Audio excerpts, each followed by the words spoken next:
le tali lau feifeau mo oe, e le tali lau tamapo lo tina, e tu taito tasi tato. O se le au ia tea, e au esele ia tea, o se le whaaputu whatasi pāu, e whaata ape lea.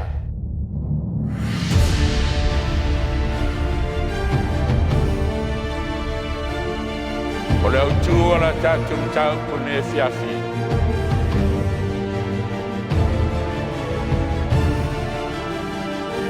Whalinga su whaapo koe whaapo tasi angelu whaapeatu a pa'u pāpelonia.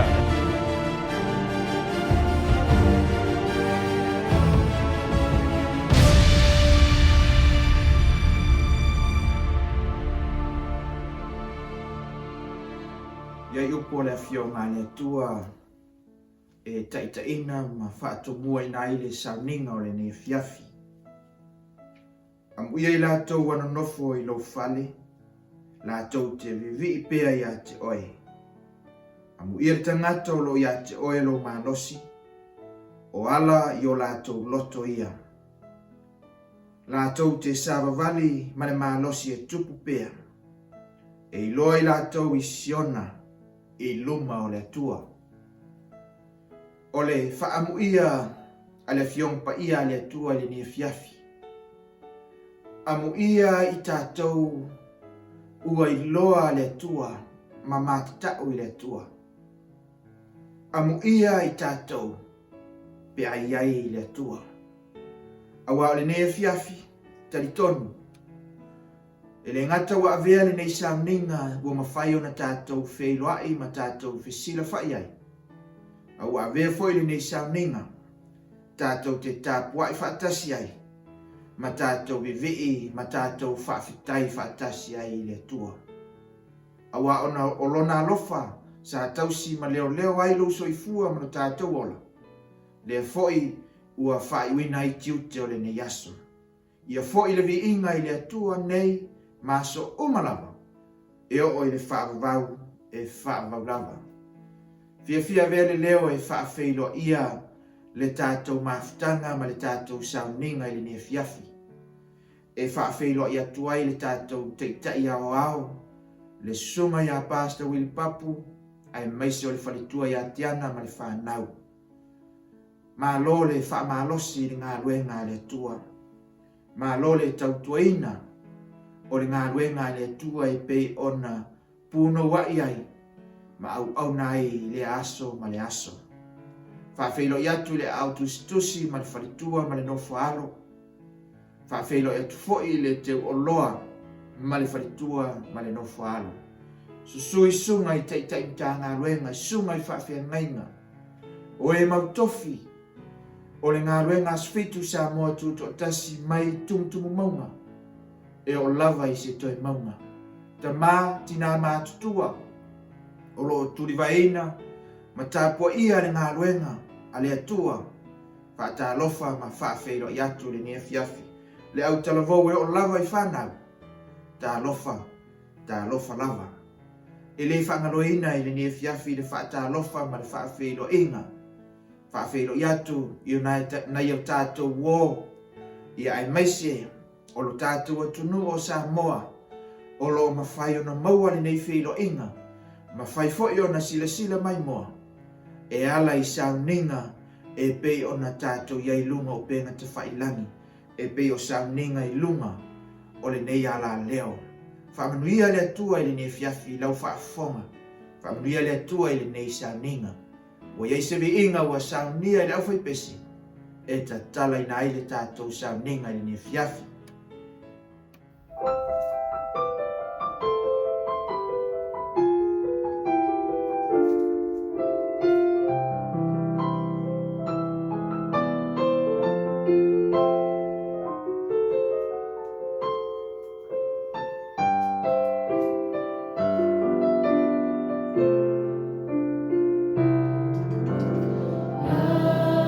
Fantasy pe Yesu.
saunia le tātou te talo.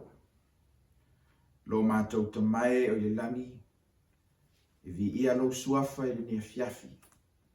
Whaftai le tua i le avanoa to file mua mawhai ai, ona mātou mafuta foi, ma mātou amataina le nei sauninga. O le sauninga mātou te whaftai ai lo alofa ma lo wang le lei. Awa o lau tau singa sa e pui pui ma mamtia le soifua, ai maiso le ola o lau whanau. Au fia ngai foi ma tiute ma ngā ruengo le ni aso. Le ua whaiwina i le manuia, ona mātou le ngungu lea, ai a mātou whaapeatu, ia vi ia lava oelo mātou te mā. E vi ia oele nei sauninga, awa oele tua, ua mafua ai le tua le nei tāpo inga, mātou whaalatalata tuai ma mātou atu. Se taimi foi, mātou whaalongo ia wa fionga. Si tia, ma ole atu le tua i me whai ngā luenga, vai lava ma le whaatauwa. Whaonga ina e ala i le mana o ngā mpa ia. Ina ia ma whai ai le tua na mātou whaalongo whaatasi, tonu o maota ma lawa.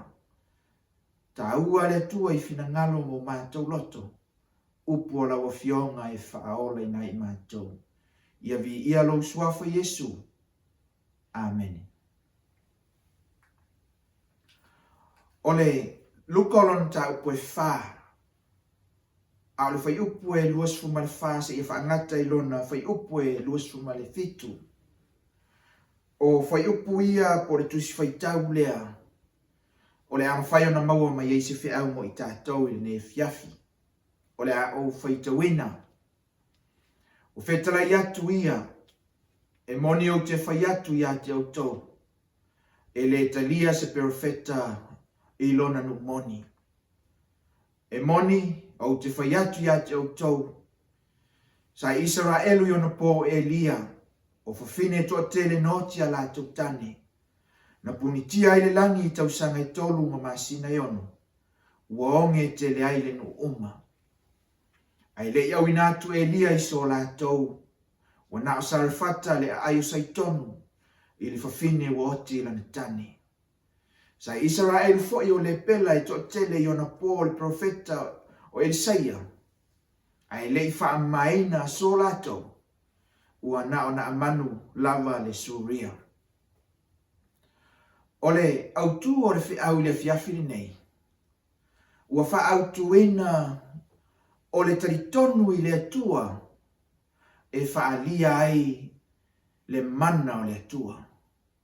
O le taritonu i le atua. E whaalia ai le mana o le atua. O tala ia e lua, o lo si tia i Yesu e ala i lana whetalaina. Po o lana tali ai i tangata o lona lava nuu Nasareta. Awa e whaitau i le whai upo e sfuma leono i lunga ifo o ta upu lava le wha. Pamai whamtalanga tuspa ia ua o ia i Nasareta na tupu ai o ia.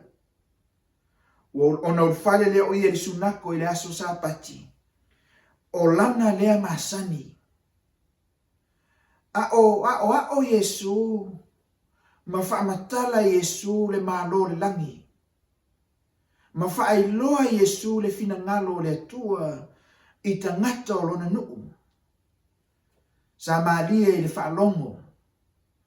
Sa maalia foi i le whaafufonga ma le maitau a lona nuu. Le mata ngō fie upu na pa o mai fufonga o le ali whaola. Ai, e atangia mai foi i. Pe aona e whaitau i le mata upu le wha. Na e loa ai lea le mafuanga na mafuaina whetalai Yesu. O le mafuanga na whetalai Yesu masitia tala i e lua o lo e tuspa ia po le whengainga tuai. Ona ua le taritonu, le nuu o le atua ma le taritonu tangata. I le whiau o lo o mori atu e Yesu. Le whiau o ia o le alo o le atua. Ua whaatau nuina, le upo o le waloanga, na valo ia ai le afio mai o le alo o le atua mo le whaaritanga. O le whiaura lea mo i tātou ele ne fiafi. Po o tala ia e lua o le fiafi le nei, a vea mau ai le tātou tusi whaitau. O le a mau ai fo i le whiau mo i tātou ele ne fiafi, pe a o na tātou so isu e ai i le fiafi le nei. Ma e ma fau ai, ma whaata wainai, o le taritonu i le atua, e whaalia ai le mana o le atua. O le fisili ai siana si itia i Yesu tala i e lua o le tuspa ia. O le tali, o na wale taritonu, le au whaanongolongo po o le taritonu le nuu o le atua, po le nuu o le li whaola, i lana whiau o lo tau mori atu i tutonu o lātou loto o lātou finangalo. A o lana tātou fo'i tala i e lua, o tala i e lua o le amawhai, o na au mai ai ni le sona tāua mo i tātou le nefiafi. Ina ia whaatawa ina ai le upua le atua, ma whaatawa ina ai le au tū o le whiau. O le taritonu i le atua, e whaalia ai lona mana. I le tala mua, o lo maua, i le mua le tupu o lona tā upo e sumalfitu, a lona whai upo iwa. O le au whaitawina, nei whai upo e lua e mawhai ai o na whaatata, au te iloa o le tala masani. O le whai upo la iwa, whai mai tula ia oe, ma e alu i sale fata, o le aio saitonu, ma e nofo ai, whauta. Wa o fai atu le fino iai, wa oti lana tane, na te whawhanga ia te oe. Whai upo e sfuma le lua, ina ua tau nuu e lia, i le mea na whaatonu atu e le atua, po ina ua tau nuu e lia i le whaitutoa o le nuu o sarfata. Ona, whamaila whai upo e sfuma le lua, ona tali mai lea o ia, o loo soifua i ova lo atua, e le aise poto i areto i atiao, ua na le lutanga o whalawa i kate, masina sua utiti le whangu, whauta, wa o whainei ni whawhie se lua, ina ia o walu ma o tunu ai ma ua, ma si au tamatane, ma te ai, o na maoti lea. O te lore tala masani, a o te manao na ona whamanatu, ina ua awina atu e le atua, lana au no e lia, ile nuo sarifata ma le whaatonuina, lea na whaatonua i le atua, na te whaasino atu pe alu i whawhine, ua oti lana tane, na te whawhanga ia te ia. A ina ua taunuu e lia i le whaitutoa le ai, na ia i loa i le o le whawhine, o na ia whaatonga le whawhine mo se puvai. A ina walu le whawhine au mai le puvai, o na toi whaatonga leo e lia mo sina poto i areto ma ia. Al whai upula e suma le lua i te maua i le tali al whawhine, whamai whawhine, e le aise poto i areto, ua nao sina luutanga i titi o whalawa, ma sina sua i titi le whangu, a uma o na laa ai, o na oti ai lea. E lua ia ni le sona tāua o te manao e amai le tala lea. Pe a ona e malama li le iai, ma le mafu anga na si tia ai e Yesu lea tala tāua i tutono le tuspa ia. Ma whaamatala ai le vavenga na whaia i le atua e ala i profeta o Elia. Ina ua whaia le whawhine, le whaatonunga na whaia atu ai Elia. Whai mai ona le uma lea o le whalawa, i le kate, ma le uma fo i le suahau i le whangu. Se i o na uma aso le onge, na onge ai le nuko le atua po Israelu. Ai, e o mai le sona tāua na mafua ai ana whetalai Yesu. Ma whaamatala Yesu. E to atele whawhine ua oti a lātou tane sai to tonu fo o Israelu. I le taimi o le profeta o Elia, ai lei au ina atu i ai ele atua, lana au auna o Elia, ai sa au ina atu i le fafine ua oti lana tane i le nuu o Sarfata po onu ese.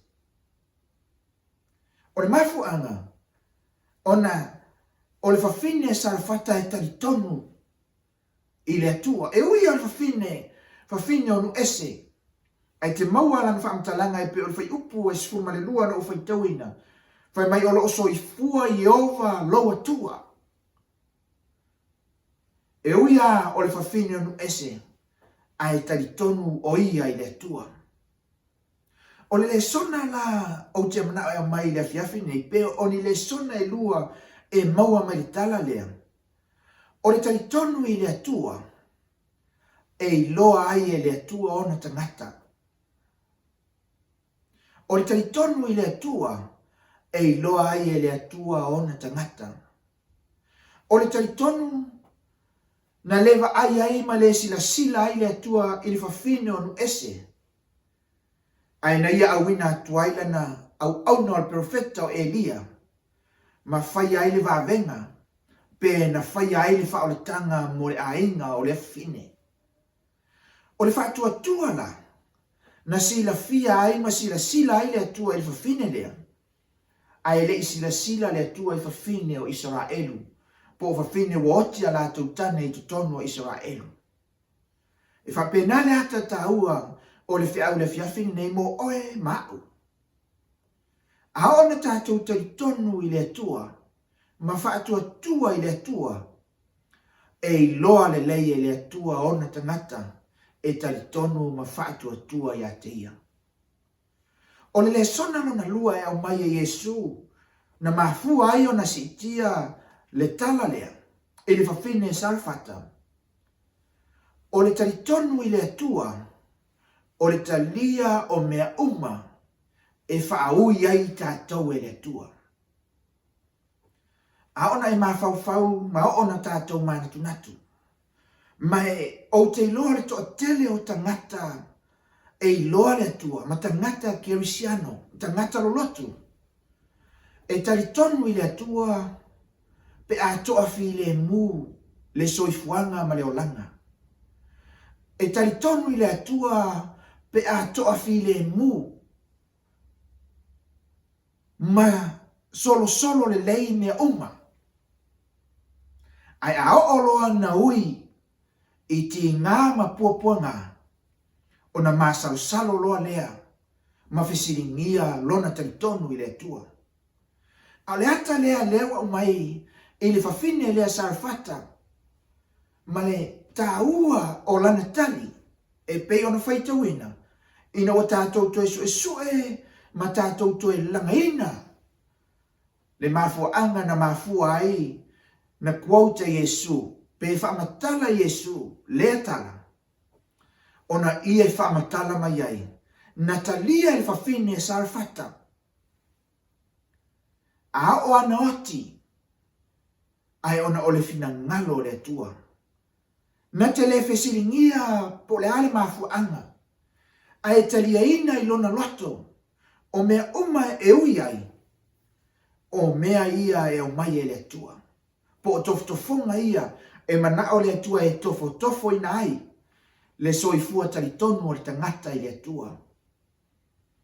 E whapenai tātou, ma o le ata le nai te tau na tātou mawhauwhau iai. Ina ia talia i o tātou mawhauwhau, o le talitonu i le atua, e lena o taimi le lei. A o le talitonu i le atua e te tau, o na tātou ui. A whaui tātou e le atua i taimi o pōpua ngā, ma taimi le anga o le soifuanga le nei. Talia mea umalawa. Se ia o na tātou wa ai, le ao le atua, ma va venga o le atua, ma tātou i loa ai, e le tu lafua ina i le atua o na tangata talitonu i ate ia. O le tala lona lua, o le tala i ana amanu. Le tangata le pela, po le ali le pela, na pau lea o le pela, e le taimi, o Elisaia el profeta, na mawhai o na whaamāloloina e Elisaia. Whamaila Yesu e toa telefo i le pela sai tu tonu o Israelu i le taimi o Elisaia. Ai le ai so la tau na whaamāloloina. Na ona amanu. Le alii po le tangata tai au, po le alii tai au. Na mawhai o na whaamāloloina. Tunai whai tau nei whai upu e mawhai o na whaamanatu ai le tala tāua fo i lea mo i tātou po le tala lona lua leo le whiau le whiawhi nei. Lua tupo lona tā upu e lima lona whai upu mua mua. O na amanu le ali e pule i au le tupo o Suria. O le tangata o ngā o ia i lona alii ma le tāua lava. Awa o ia na o mai ai manuia mai ai Iova i Suria. O ia fo i o le toa malosi. A o le pela ia. Whai upu e lua. Na watu au a Suria na lato au mai fo'i mai le nuo Israelu le tasi teini titi. O le taua ua whai ma au na le avā ana amanu.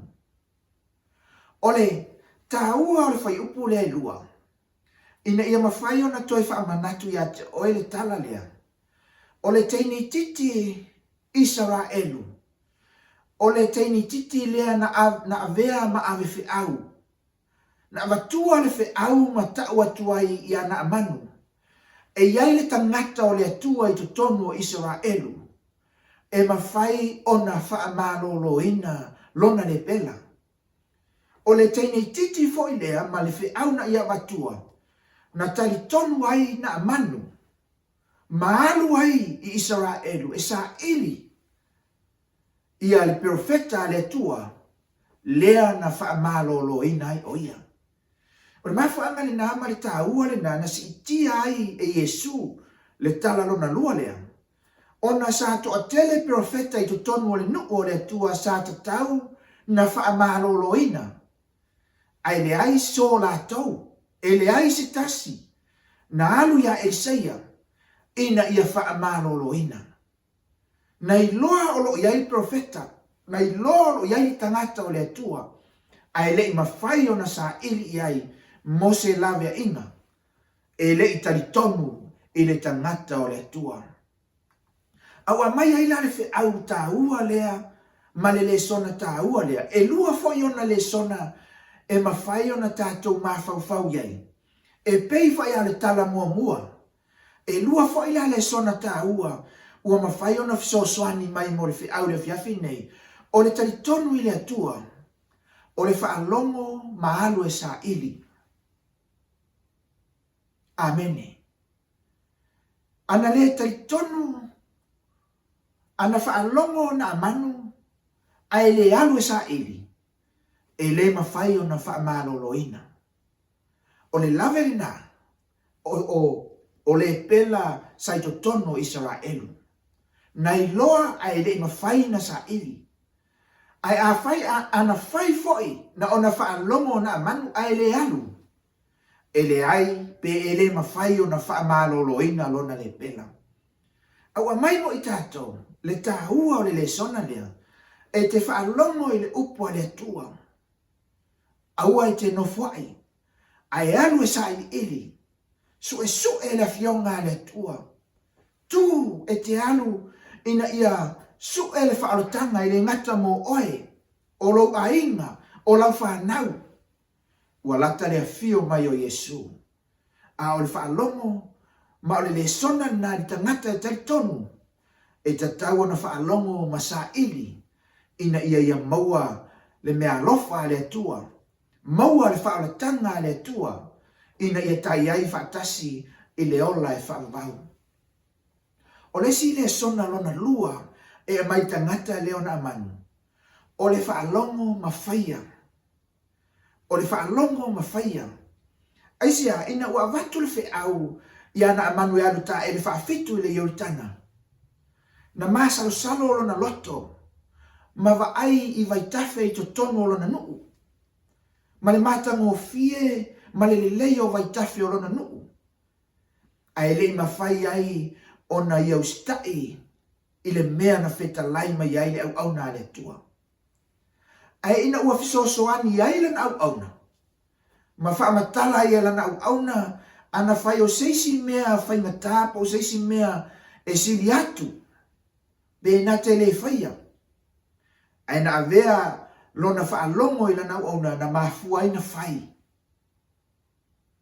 o le sona ta ua ni na mo tātou le afiafi nei ma le whiaua le atua ma le whaamalosi le atua mo i tātou i le nei afiafi e le ngata ina ia tātou whaalongo ma sa ili a ia whaalongo ma whaia aisia o le mea ni nai fina ngalo ai le atua mo i tātou ina ia whaailoa lo tātou talitonu ma lo tātou whaatua moni le atua e tatau o na tātou whaalongo ma whaatino tatau o na tātou whaalongo ma usitai ina ia fia mai le atua ia te i tātou e peroron ta upo e sumatasi o lona whai upo e ono ale ai fo isa whaatuatua e le mawhai o na fia mai le atua ia te i tātou a mawha angane nā lo nuu le nea fiafi le ka le sia le atua lo ta mā lo tina la uo le nea fiafi ai whaafonga mai fi au le fiafi nei o le mafuanga ni nana si tia i Yesu tala i e lua ona o le le whaalongo ma le talitonu o lona nuu i a teia a o le whi au le nā mo oe ma'u i le taimini nei a o tātou iai taimi whai o le soifuanga a o tātou iai taimi wa malosi au le fili ma na whao songa i a te i tātou o le mana onga o le whailaunga i le fiafini nei ia tātou talitonu i le atua. Tātou talitonu i lana whi au, tusipa ia wa au mai mo i tātou. O le pau lea o le whaoletanga le atua, e mawhai ai, o na tātou maua le langi ma le ola e whaavau. A o na tātou talitonu i le atua, ua i loa ai tātou e le atua. Ma o tangata talitonu i le atua, o tangata ia, e whai mo i lātou, le langi ma le ola e whaavau. I le tae ao e a fio mai a Yesu. E le sila Yesu. Po le ato finga, po le alo mamalu.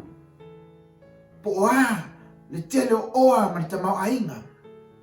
Ai fia sila le atua, fia sila Yesu. O tangata e ave i le langi ma le ola e whaavau. O tangata e taritonu, o e sa whaalongo. O e sa ili ma au auna mo ia. O e sa whaalongo ma whaia lona fina ngalo. Whamanuia le atua i lana upu ma lana fionga i peona i whaafonga i le nefiafi ma le tatalo le mea whai ngalo ena. Ia tatalaina alo fina ngalo. Pa i atu ma whaalau tele. Ina ia ma whai o na tātou malama atiri i lana upu o lo au mai mo i tātou. O le au whai ua le tātou sauninga i le tatalo.